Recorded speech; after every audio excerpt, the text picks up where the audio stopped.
어저께인가요? 그 이영애 배우 이영애 대장금 이영애가 회자가 됐죠.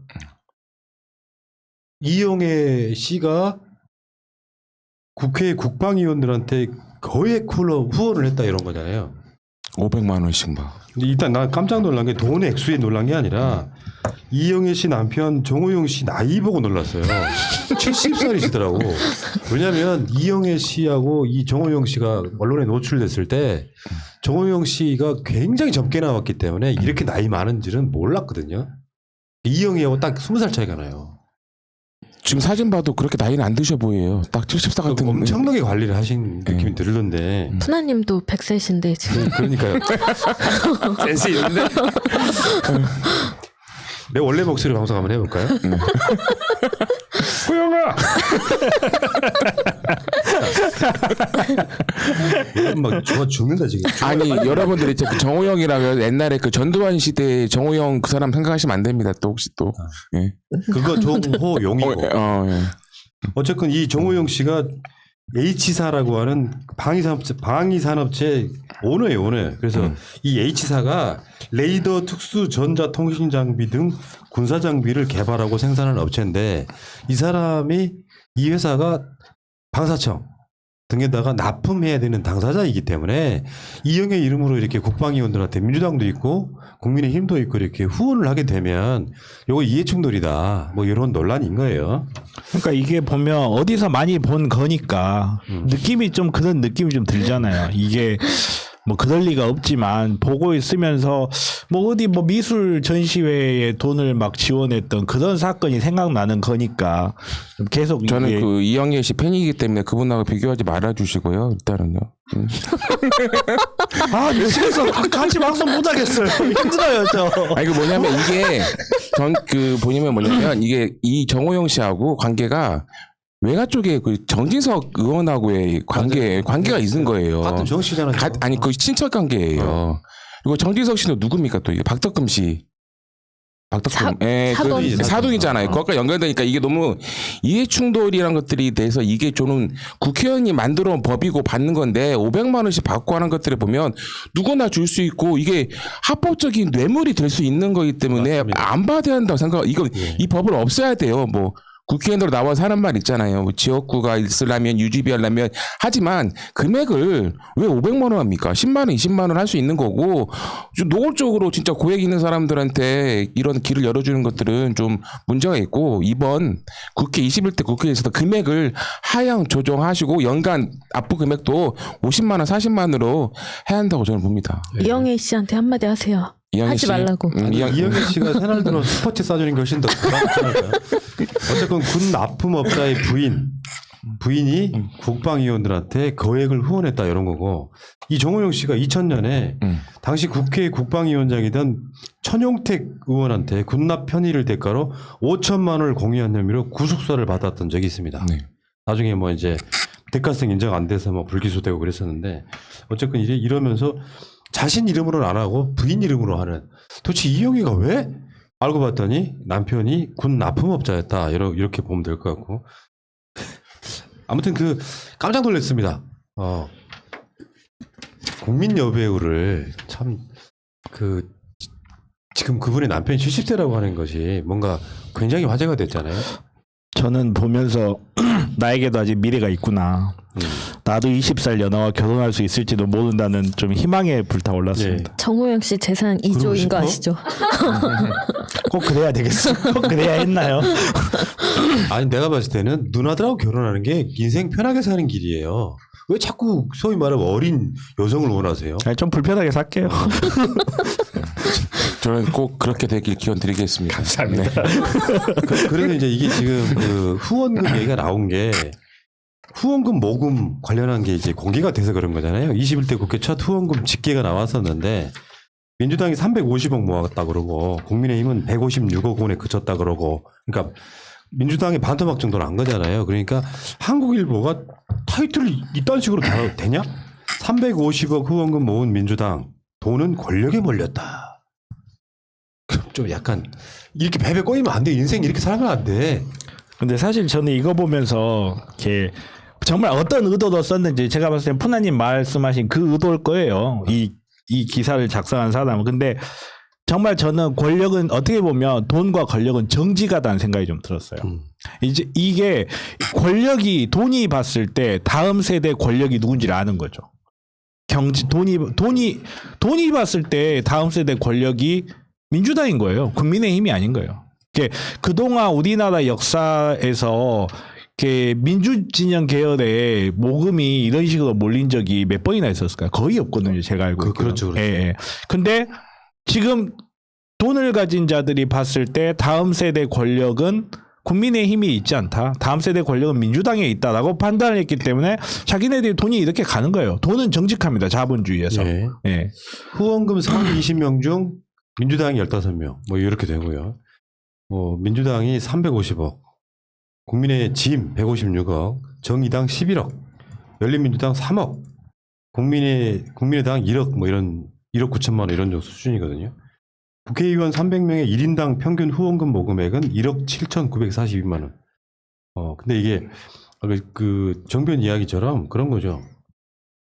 권력에 몰렸다 이런 것도 있겠지만 정반대로 말하면은 이런 거 항상 1, 2등 하고 막 했던 당이 국민의 짐이잖아요. 수년 전만 해도 이 사람들의 몰락의 과정인 것 같기도 해요. 후원금이 그만큼 적게 들어온다는 건 권력에 몰렸다기보다는 민의가 더 훨씬 더 반영된 측면이 있다. 지금 국회의석은 170석 정도 대 102석 정도 되잖아요. 그런데 후원금은 2배의 차이가 나는 거 보면 권력에 몰렸다 이런 것보다는 좀 세상 베베 꼬지 말고 나 같으면 다 헤드라인 이렇게 쓰겠어요. 국민의 짐 몰락 중 이렇게. 그 속마음입니다. 예. 그 이야기는 여기까지 하시고 살짝 좀 짚고 넘어갈 게 하나 있는데 이모경 씨하고 이모경 의원 있죠. 그 핸드볼 국가대표 출신. 이분 지금 뭐 학폭 뭐 이런 논란인데 난 이거 보고 어처구니가 없더라고요. 이모경 의원 입장에서는 39년 동안 매 든 적 없다. 제자들이 울면서 증언을 자청하고 있다 이런 건데 학폭 논란이 이어지니까 누군가가 이거를 나는 이모경 감독한테 맞았다 이렇게 이야기하는 거거든요. 이런 논리라 그러면요. 우리 학교 다닐 때 학생들 때렸던 선생님들 다 처벌감이죠. 그러니까 지금 학폭 논란의 핵심은 뭐냐면은 학교 다닐 때 어떤 지금 유명한 어떤 사람이 괴롭히고 왕따시키고 심한 경우는 요즘에 왕따는 이런 게 있더만요. 자살까지 이어집니다. 굉장히 심각한 폭력이에요. 그 학생 때 그거랑 선생님이 또는 감독이 자기 제자들한테 매를 든 것이 어떻게 같은 선상에 비교가 됩니까? 때리는 거 행위는 난 잘했다고 생각하지는 않지만 이모경 의원 입장에서 39년 동안 매를 한 번도 든 적이 없다고 말할 정도면 그 말이 맞는 거예요. 제가 그래서 이모경 그 의원이 감독이던 시절이나 이런 인터뷰들을 쭉 찾아봤는데 이분이 그동안의 운동계에서 있었던 일들을 없애려고 굉장히 많은 노력을 하셨더라고요. 스파르타식 교육 같은 거 싫어하셔가지고 그걸 고치려고 많이 노력하셨고 뭐 감독이 오기 전에라도 너희들끼리 모이면 밥 먹고 할 일 해라 뭐 이렇게도 하고 기혼자들이 시즌 중에도 집에서 출퇴근할 수 있게끔 배려하고 또 시즌 중이어도 주말에는 외박을 허가하고 이런 식으로 선수들의 편의와 그다음에 인권을 존중해준 사람인데 매를 들었다 뭐 폭력을 당했다 이렇게 얘기하는 사람의 그 주장의 근거가 무엇인지 네. 그러니까 이 선입견이 우리나라에서는 이거 민주당 의원이잖아요. 민주당 의원이고 분명히 그렇겠지. 운동선수 옛날에 다 맞았으니까 했을 거에 대해서 이모경 의원을 음해하고 깎아내리려고 하는 거거든요. 그래도 걸려 들겠구나. 분명히 때린 적이 없을까? 라는 확신을 하는 거지만 진짜 이렇게 안 한 감독이 이게 나오니까 걔네들 적폐들이 할 때는 꼬리를 내릴 수밖에 없는 거예요. 저는요. 근데 진짜 이런 논란 웃기지 않아요? 학폭 논란이 이렇게 확대가 되고 그러니까 민주당의 국회의원인 이모경 의원도 감독 시절에 선수들 때렸대. 그러니까 잘했다는 건 아니겠지만 감독이나 선생님이 체벌을 하는 것까지도 지금 여기 학폭의 범주에 들어가야 되는 이야기 하는 거예요. 근데 뭐 이분은 아예 때리질 않았. 그러니까 거라서 예. 때렸다고 해도 문제가 안 되는 거예요. 그러니까 문제가 안 된다는 의미보다는 옛날엔 그런 관행들이 있었잖아요. 지금 우리 방송을 보고 계시거나 듣고 계시는 분 중에 학교 다닐 때 한 번도 체벌 안 당해본 사람이 있나요? 이런 거에 소환할 필요는 없다는 거죠. 그러니까 뭔가 음모가 있어 보이는 거 있잖아. 근데 본인 입장에서 얼마나 억울하겠어. 39년간 매를 든 적이 한 번도 없는데 또 그런 결로 지도자 생활도 했다는데 그럼 도대체 어떤 놈들이 이런 식으로 이렇게 상대방한테 얼가미를 씌우냐 말이에요. 그놈들이죠. 적폐들 있잖아요. 후원금 적게 받은 사람들. 후원금 적게 받아서 상처받았어요. 지금 옛날 같은 돈 많이 들어오는데 후원금에 상처받았어요. 것 같아요.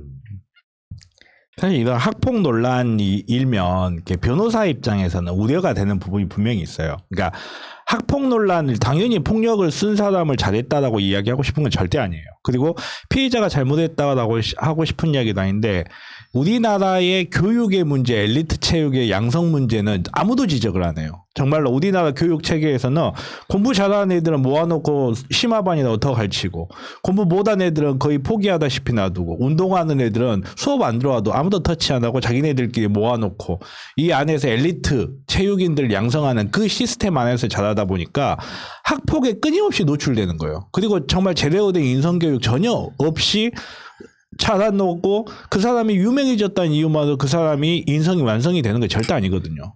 그런 시스템에 대한 지적이 전혀 없이 그냥 그 한두 사람의 체육인들에 대해서 모든 비난을 돌리는 방식으로 해결을 하려고 하는 걸 보면서 되게 좀 우려가 많이 됩니다. 그런 부분이. 사회가 발전하는 과정이에요. 그렇죠. 결국엔 발전하는 과정인데 저도 때리는 건 100% 반대하는 사람이고요.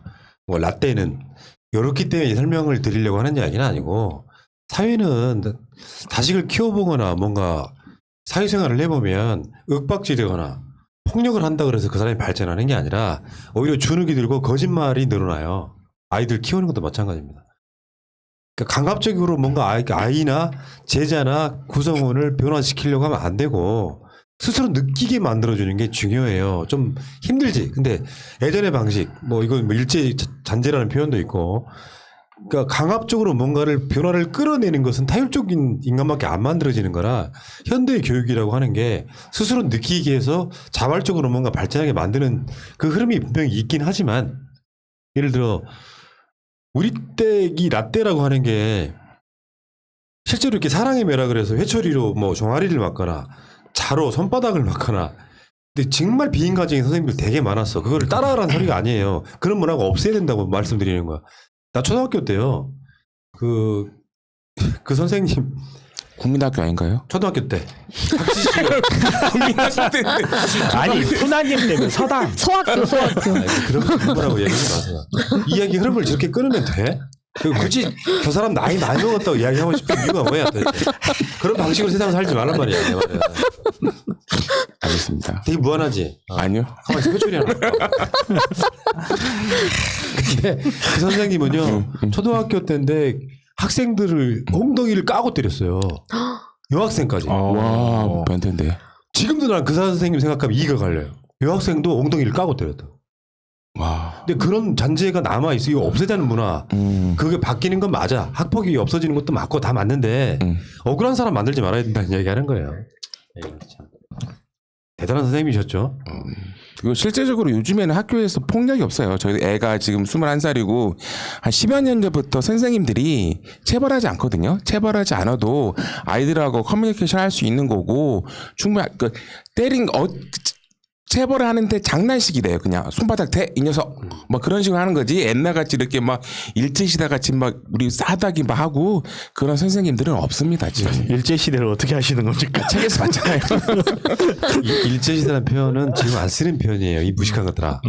일제강점기. 일제 강점기. 일제시대라고 이야기하면 역사 속에 받아들이는 거예요. 지금부터 일제시대라는 표현 쓴 사람 마이크 5분씩 꺼버려. 일제 강점기. 그리고 내가 초등학교 나왔다 그러니 저쪽에 댓글창에 소학교 시잖아. 그래서 맞아 소학교야. 내가 일제 때 태어난 거 맞다. 일제 강점기 시대. 참네.